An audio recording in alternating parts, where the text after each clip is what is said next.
디모데후서 2장 7절에서 13절의 말씀을 한 절씩 교독하겠습니다. 내가 말하는 것을 생각해보라. 주께서 범사에 내게 총명을 주시리라.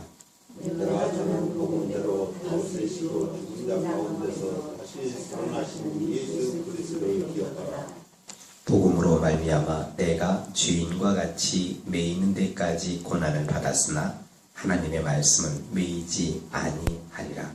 그러므로 내가 택함받은 자들을 위하여 모든 것을 주시는 그리고 그리스도 예수 안에 있는 구원의 영원한 영광과 함께 함께하리라.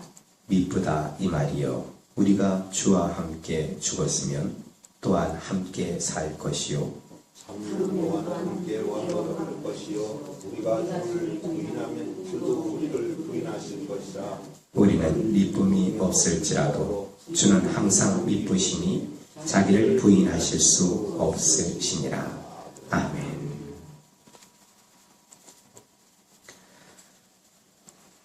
바울 사도께서 믿음의 아들 디모데에게 2장 3절에 권고를 하신 바가 있습니다. 너는 그리스도 예수의 좋은 병사로 나와 함께 고난을 받으라 말씀했습니다.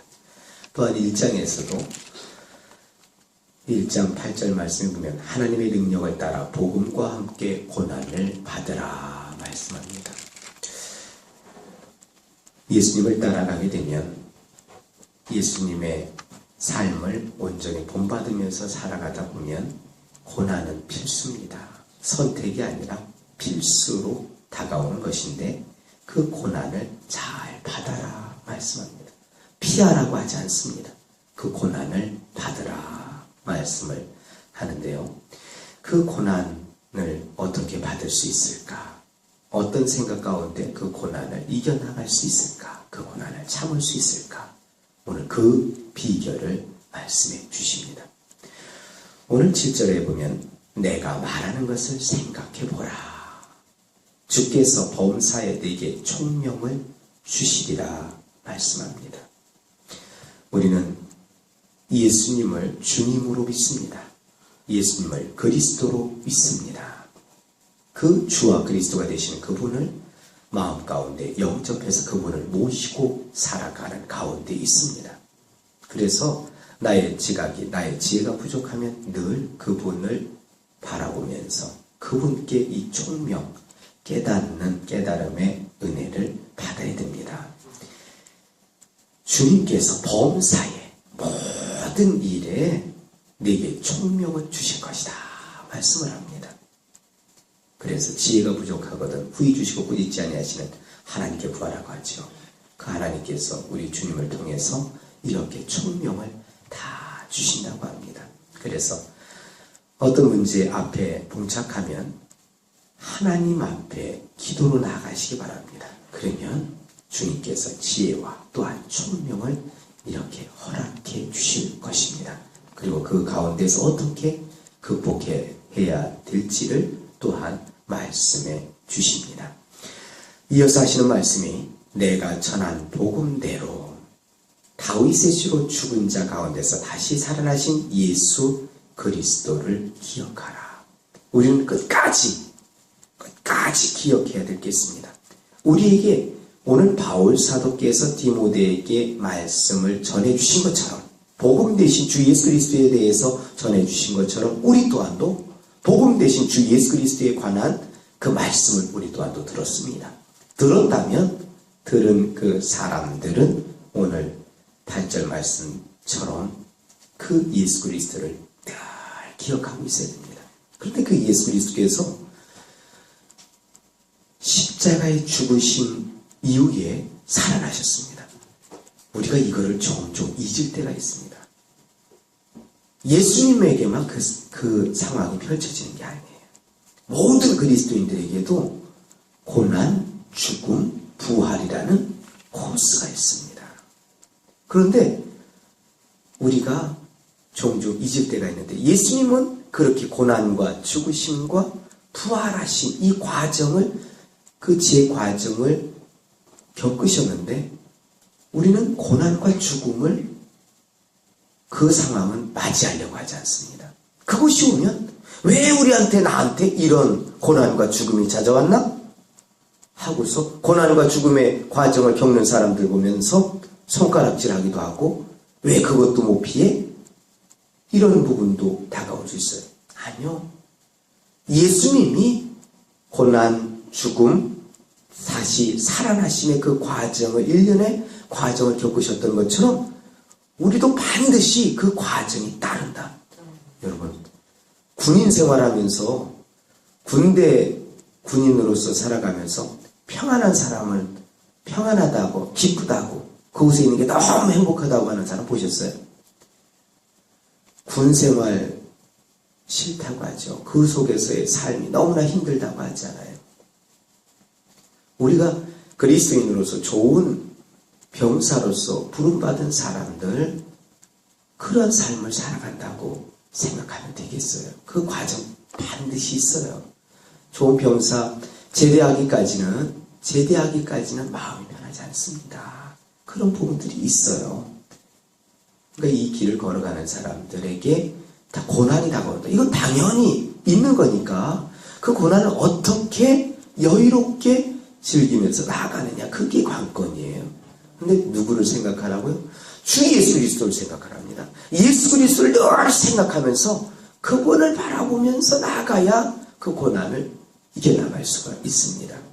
그러면서 그 예수 그리스도를 생각하라, 기억하라 말씀한 거는 예수님의 죽으심 이후에 다시 살아나심을 다 생각하면서, 그러면서 바울 사도도 그런 가운데 그거를 이겨나갔다고 말하는 것입니다. 바울 사도께서 말씀합니다. 자신의 삶을 말씀해요. 복음으로 말미암아 내가 죄인과 같이 매이는 데까지 고난을 받았으나. 바울 사도도 그랬어요. 복음을 위해서, 복음으로 말미암아, 복음 때문에 내가 죄인과 같이 매이는 데까지, 매여서 감옥에 지금 갇혀있는 그런 고난을 받았으나 하나님의 말씀을 매이지 아니하니라. 그래요. 예수님도 그러잖아요. 예수님 고난을 받아서 십자가의 죽음의 자리로 나아갔지만 하나님의 말씀 결코 매이는 것이 없습니다. 우리도 진리의 말씀에 근거해서 성령의 인도 따라 나아가는 가운데 받는 고난, 그 고난을 우리가 겪을 수 있습니다. 하지만 하나님의 말씀을 결단코 매이는 것이 없습니다. 그 순간 하나님의 사람은 고난의 터널을 통과하면서 극심한 고통을 호소하지만 하나님의 말씀은 매이는 바가 없이 줄기차게 퍼져나갑니다. 그 고난 속에서도 주의 말씀은 더 생명력 있게 퍼져나간다는 사실입니다. 그러면서 하시는 말씀이, 그러므로 내가 택함 받은 자들을 위하여 모든 것을 참은 자. 바울 사도께서도 이 고난을 참았습니다. 복음을 위해서. 또한 디모데도 앞으로 고난을 받으라 말씀합니다. 왜요? 왜 그 고난을 받으면서 참아야 될까? 바울과 디모데가, 또한 이 시대 예수님의 뒤를 따라가는 우리가 고난을 받으면서 참아야 되는 이유는 다른 것이 아니라 오늘 10절 말씀처럼 내가 택함을 받은 자들을 위하여 모든 것을 참음은 그들도 그리스도 예수 안에 있는 구원을 영원한 영광과 함께 받게 하려 함이라. 간단히 표현하면 구원을 받게 하기 위해서. 우리가 고난의 길을 걸어가는 것도, 고난의 길을 걸어가면서 끝까지 참아야 되는 이유는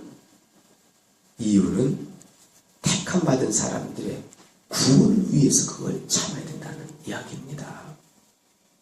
이 주의 길을 걸어가면서 이 종도 마찬가지. 모함도 받고요, 모욕도 받고 여러 가지 상황들이 펼쳐집니다. 그런데 그때마다 끝까지 참아야 됩니다. 끝까지 참아야 되는 이유는 다른 것이 아니에요.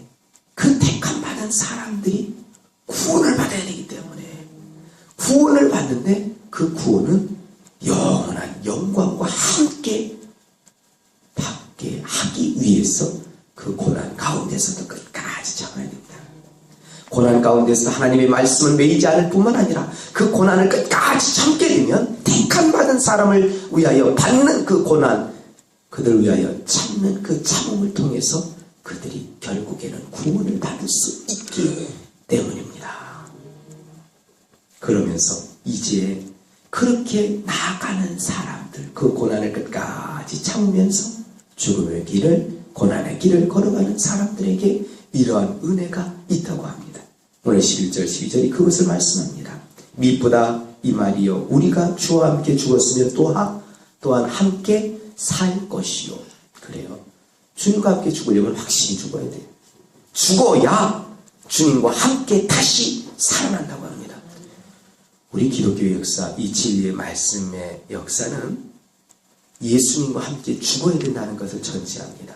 그래서 바울 사도가 늘 본인이 꿈꾸는 게 있어요. 내가 그리스도와 함께 십자가에 못 박혀 죽었나니 실제 죽은 거 아니잖아요. 문자 그대로 십자가에 못 박혀 죽은 게 아니에요. 그런데 늘 예수 그리스도의 고난을 짊어지는 것처럼 예수 그리스도의 복음과 함께 고난을 받는 사람답게 본인 늘 그 의식 속에 살아간답니다. 내가 그리스도와 함께 십자가에 못 박혔나니 이제는 내가 산 것이 아니오 오직 내 안에 그리스도께서 사신 것이라 이렇게 말씀하잖아요. 왜요? 이것을 늘 바라보기 때문에 그렇습니다. 주와 함께 죽었으면 또한 함께 살 것이기 때문이. 또 하나는 참으면 그 고난 중에서도 끝까지 참게 되면 또한 함께 왕노릇할 것이요 말씀합니다.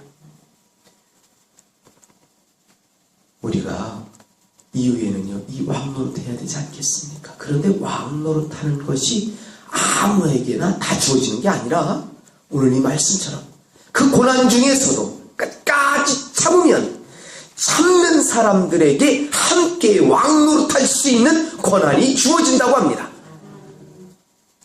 우리는 바라기는 이런 은혜를 다 받기를 원합니다.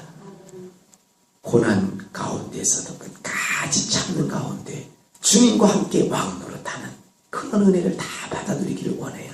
예수 그리스도와 함께 죽고 예수 그리스도와 함께 고난을 받으면서 끝까지 참아낼 수 있는 우리 신실한 하나님의 일꾼들 되기를 소망합니다.